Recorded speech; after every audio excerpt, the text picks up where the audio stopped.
Let's play a game. What's the best horror game you can think of?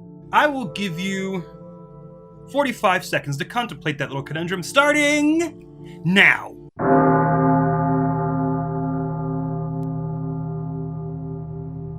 Whose room is this?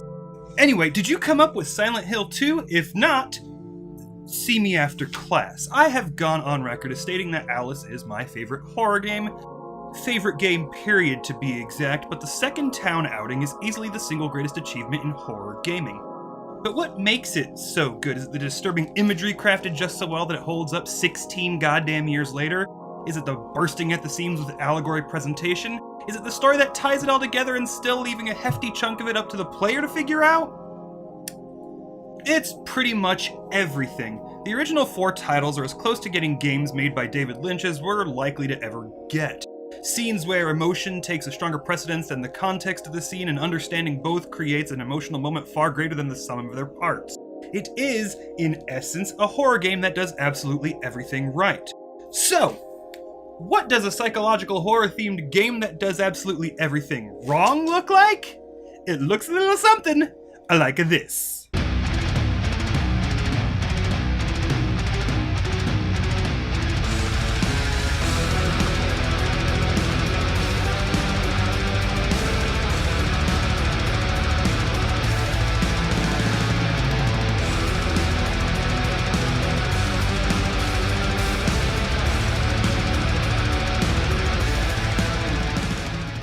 First impressions are everything. It's the hook that sinks into your jaw so the devs can reel you in for the rest of the experience.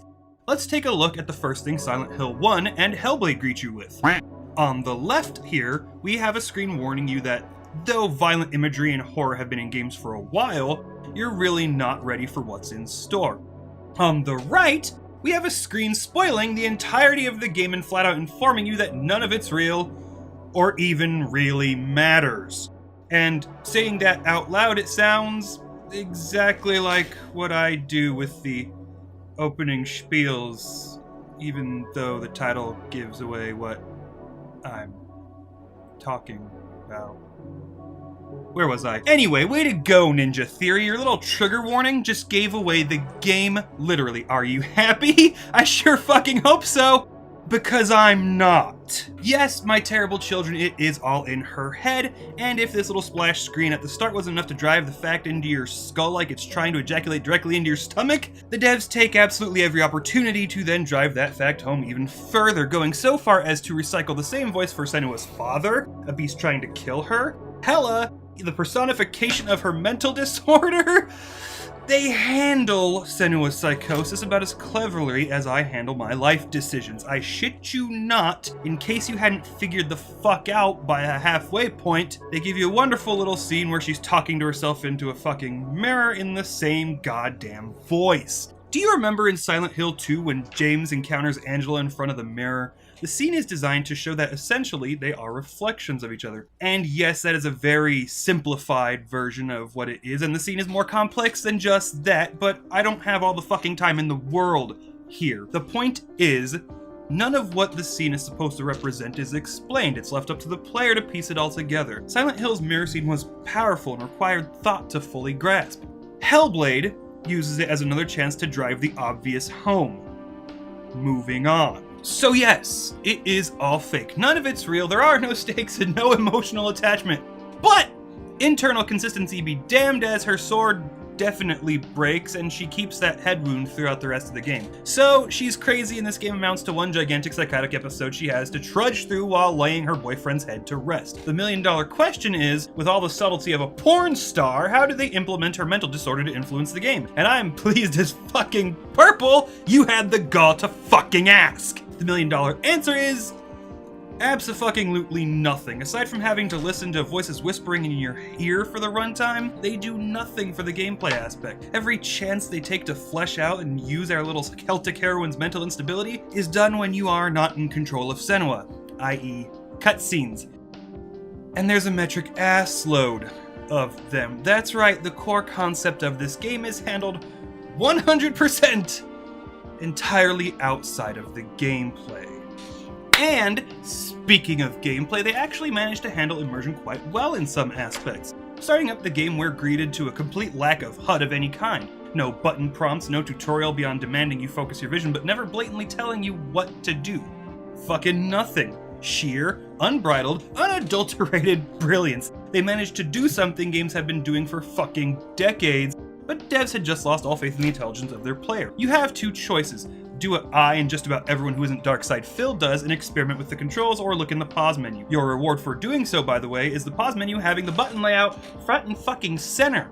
Nice, right? I didn't even look at the control setup until a good 2 hours into the game. I was experimenting with every button and seeing what depth I could squeeze out of the mechanics during the first fight. This is how games are supposed to be, encouraging immersion through minimal HUD and player experimentation. 5 minutes of rowing and fourth wall break aside, and she does address the player directly more times than Deadpool. By the end of the first fight, I was ready for a goddamn good time. And then this happens.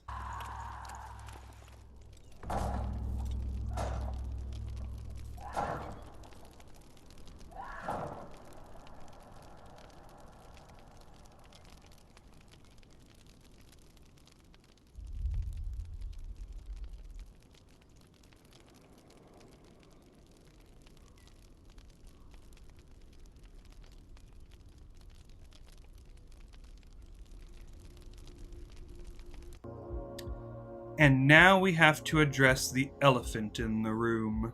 Facts are facts. It's damn near impossible to talk about games that have controversy surrounding them. It really is. This game had a pretty silly one. The game heavily implies that too much failure will result in the deletion of your save. The usual Kotakus, Polygons, and other trash tier media outlets sped through the game as quickly as possible so that they could get out day one reviews. And many blatantly stated that this little piece of text was true.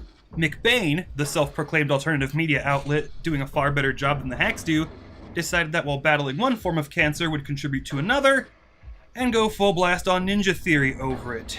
Here's the lemon zest kicker to the Dorito brand shitstorm of it all. It's a lie.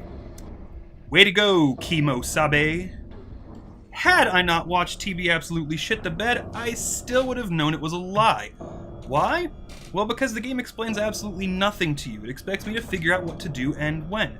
Remember, no HUD or button prompts. But the devs break their own immersion to pull you aside and directly tell you this. This scene is nothing but a fistful of red flags, and anyone who fell for it, well, see me after class.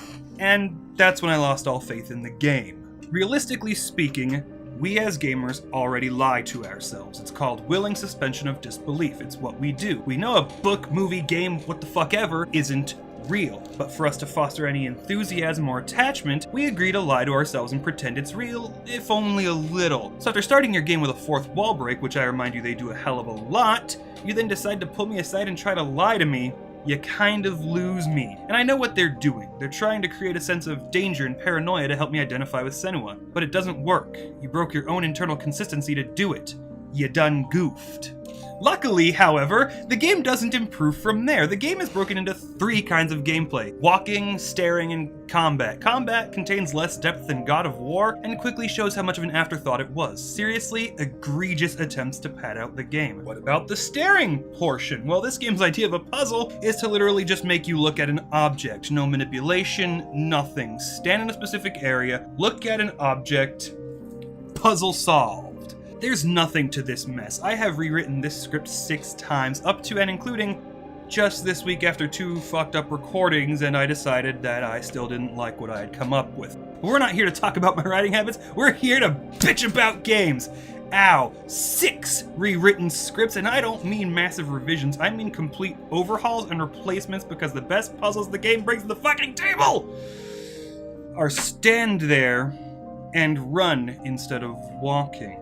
And it's not a very long thing either. Most outlets have settled around that 8.5 hour mark. Well, with an embarrassing number of deaths on a painfully meaty segment of combat and purposely drawing the finale out about 25 minutes, I've got 6.5 hours of footage. 6.5. You would have thought, with them using face capture for everything and even going so far as to use FMVs like I wouldn't notice, they would have freed up plenty of time to work on the gameplay. But no. All we're left with is the game constantly reminding me that this was shot in a studio where the most technical they could get with the camera work was panning around the actress. But fair is fair, and this game is in fact one of the best looking games I've ever seen, and that's on the base PS4. Seriously, the attention to detail and presentation are just top notch, and it exemplifies the entirety of the graphics don't matter argument. No, we're not saying that every game could look like Adventure on the Atari and that'd be fine. We're saying the title of the best looking game I've ever seen means dick all when you come by it at the cost of gameplay. This game is, for all intents and purposes, a walking simulator. You follow a linear path listening to voices in your head, talking to them, and sitting through Druth prattling on about Norse mythology. The only thing that separates this game from other walking simulators like Layers of Fear is that they really didn't want that title, so they threw some token combat that is more boring than the rest of the game. Hellblade is an utter failure on every front. It fails as a game because gameplay is uninspired and takes longer to complete than the amount of thought put into it. It fails as an interactive narrative experience because interactivity is token at best. It fails at a psychological thriller because it gives the game away at the start and then again at every chance it gets. It fails as an experimental piece because it doesn't try anything fucking new. It fails to craft atmosphere as everything is insanely generic, soundtrack is forgettable, and they keep giving us a film grain filter that is obvious and ugly as hell. And to top off the flaccid suckfest, weeks after release, the game still features game-breaking bugs. This would have made for a much better experience if they simply did away with the gameplay, and that's damning enough. Best game I've seen in nearly a decade don't mean shit when it's the worst game I've played in just as much time. And I have played The Thief reboot and Layers of Fear. This isn't a buyer beware. If it was cheaper, it still wouldn't be worth the money. If it was free, it wouldn't be worth the time for how much of yours the game likes to waste. Do not buy it. I'm the TheNecroswanson, and you can go fuck yourselves. I rise as the flag.